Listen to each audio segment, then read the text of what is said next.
Omuyimbi Alien Skin ateereddwa essanyu ku Fangon Forest nkwaniriza ku Falke Official mukutu wokka ogenda okubanga oyita okumanya ebyo ebikwata ku baserebo bo wano mu ggwanga Uganda ne wabweru wa Uganda ate era n'okubeera nga tukutusakaga amawulire agaba gatambula mu ggwanga Uganda wamu n'okukolera firimu ez'olulimi Oluganda oba bufirimu obw'obutundutundu ate era ne comedy mu lulimi Oluganda. So kati olunaku olwaleero nkutusizaako eggulire lya mwana mulenzi Patrick Mulwana abasinga gwe tumanyi obulungi nga Alien Skin era ng'ono muyimbi otwogererako emabegaawo ennaku ezikubye amabega oba weeks zetukubye amabega abadde yatwalibwa wali mu kkomera nga yavunaanibwa emisango egigambibwa okuba nti yabba essimu ekika ekya iPhone ng'ekubisibwamu miliyoni zaali 3.5 wamu ne wallet nga yalimu emitwalo gyali 48 era nga byali bya mukulu oyo ayitibwa Salim. Wabula oluvannyuma lw'akabanga nga Alien Skin ali mu kkomera era nga n'emabega olunaku lwali lwa kubiri lwali lwa Monday yasobola okuba nga alabikako mu kooti ng'era asaba ekintu kye kimu kubeera nga asaba bail abeere nga awoza ava wabweru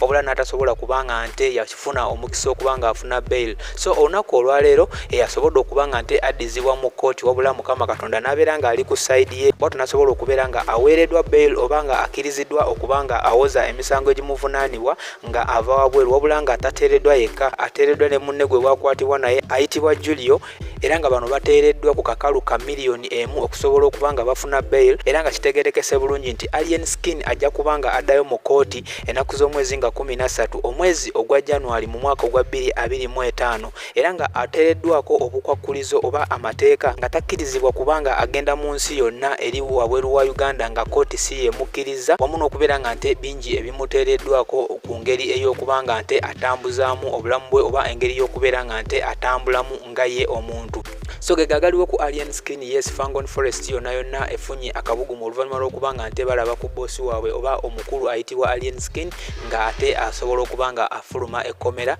ku kakalu ka kooti era wetwogerera essaawa zino ebintu biri mu kutambula nga we babibala abantu abo aba Fangon Forest ngego agabaddewo ku kooti Alien Skin wetwogerera essaawa zino ali wabweru sigenda kubanga nsukawo okujjako kubanga nkusaba gwatanaba kubanga subscribinga ku mukutu Falke Official ebisigadde tubeere nga tubikutuusako obeere nga onyumirwa bunyumirwa. For now Mukama Katonda akunkuumire. Bye bye.